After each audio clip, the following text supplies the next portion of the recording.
At times after retirement, while I sit and reminisce, my mind often wanders into the yesteryears, and often work life flashes in front of my eyes.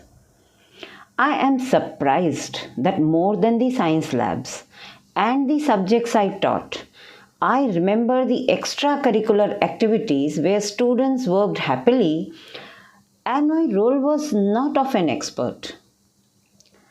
Students honed their skills where they had to take on a lot of responsibilities and show their innate talents.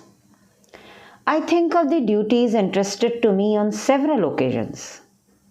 I said to myself, was I an expert in all the tasks assigned? No, not always. Then how did I manage it? Flash the faces of children who were God gifted and full of innate talent. My job was to help them discover their talent and guide them to sharpen their skills. On every occasion, they thrilled me with the achievements and laurels they brought to the team and school. I am very sure they must have been using the skills gathered and the attitude developed to make a society a better place to live in. I remember each talented child who was a part of the team of dances, songs, projects of various kinds, and many more activities. The thought just crossed my mind, what is the job of a leader? Is each person's talent expressed well in a team without their individuality clashing with the team? These thoughts push me back deep into thinking, and I wonder, was my capacity of working in a team strong? Whenever I was a part of a team, I found ideas boiling in my head, ready to take shape. Sometimes they remained dormant as they did not find a suitable environment. I remember on certain other occasions, I stood out individually and presented my work too. I knew I was wrong because that is just against the core idea of working in a group as a team. The teacher in me knew her shortcomings and kept pondering over how to develop these skills in the younger generations so that they know to present their ideas suitably and have the skills to accept the ideas of others too. I am a strong believer of the fact that a teacher in his or her learning environment can develop values and skills to meet the need of the present day society and the workplace. Is it possible for someone to develop the spirit of healthy teamwork and strike a balance between individuality and teamwork? Is working in a team natural to human beings? I think partially. Teamwork is the fashion of the day and the need of the day. But for effective teamwork, a lot must go in. Many people who like to work at the individual level and in solace are not able to work to their best as a part of the team and so are never happy and are never satisfied, and the outcome is never the best. Let me say it with an example. So one of the tasks assigned to me was to create a song on a certain theme and present it on some occasion. Work was laid in front of the team. The theme was stated. Then participants were allowed to discuss among themselves. Say writing lyrics. The theme was given. So each one took their pen and paper and began writing the ideas and their lyrics. After that, say a certain skeletal structure was chosen by the majority. The words of others which were better, which could accentuate the skeletal structure, were incorporated and a poetry was created. Similarly, the lyrics were given tune, children who could sing well began singing, and instruments were incorporated. A final song, well prepared, beautifully done, was ready. Believe me, I have an ear for music. I like music, but I cannot play. I can manage to sing and manage to write a little bit. Does it work this way in the corporate sector? I asked some friends, and I was told teamwork is supposed to be working together and tasks distributed using each one's strength. It set me thinking. In such a scenario, would the members of the team develop ownership of the work at hand? Second, will all the members of the team have a complete picture of the task assigned or at hand? Would the members be given a chance to look at all the tasks to be done and then choose according to their core competency, or be able to present their skill? Are the minds of the individuals geared up to understand why some ideas were considered good or acceptable and others not in that particular situation? Will all the members have a sense of accomplishment and joy of successful completion of the task? Let me narrate some ideas. If they sound good, to develop these 5 stated skills in individuals, irrespective of their place in team.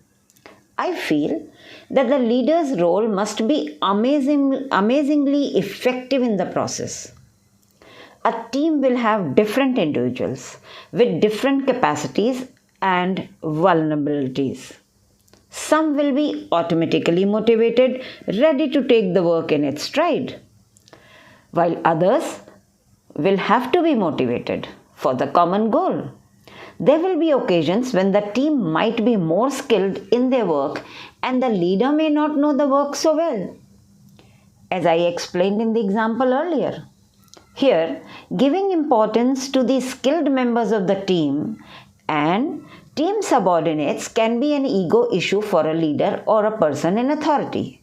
So I would say, keeping ego aside, having a belief in situational leadership and practicing it, setting the rules of the group and writing down the vision, and making sure that each member understands the final goal in a way that the individual goal and the team goal coincides. History may repeat, but the leader can be ready for surprises too. Sometimes the old work was good, but the new could be also good.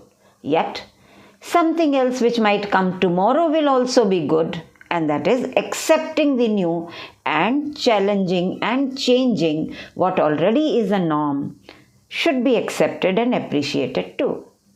I know some of you might be thinking, is it possible for a teacher to develop such skills and team spirit and strike such a balance in the learning process to give the society skilled citizen for its workplace? The answer is yes. The teacher can help develop a mindset for more organized person who is aware of his or her competencies and can use them to the best whenever needed.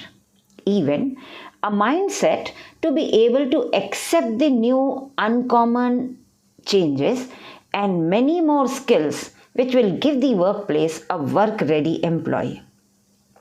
An attitude of being ready to learn and grow slowly towards better skills can help a company. I feel rather than merely mastering the skills of particular stream of the subject, a healthy attitude will go a long way in any situation. Let me take you back to some specific case again. On one such occasion, I remember the social science teacher for some reason was on leave, and I was supposed to guide the students to present Australia in different forms by displaying folk dances, songs, tourist places, and geography and all other aspects. I scratched my head. I specialized in science with limited knowledge of social science.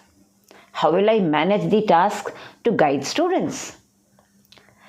knew that there are students here who are very good at social science. I called all of them, explained to them the expectations of the competition altogether, and made a list of the aspects to be studied, and I handed it over to them. I also told them I can guide them in some aspects, some respects, and overlook the work, but I am not an expert and hence will need their help.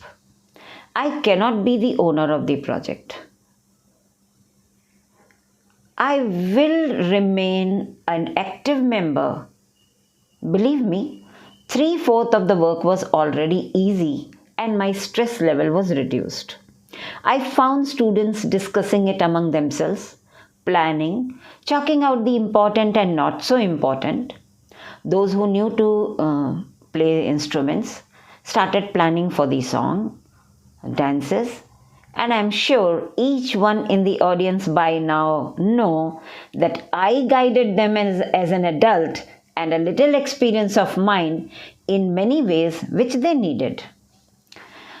I say that teamwork needs the expertise of each person based on their core competencies rather than allocating work to the members where the ownership of the task at hand is just in the hand of one person.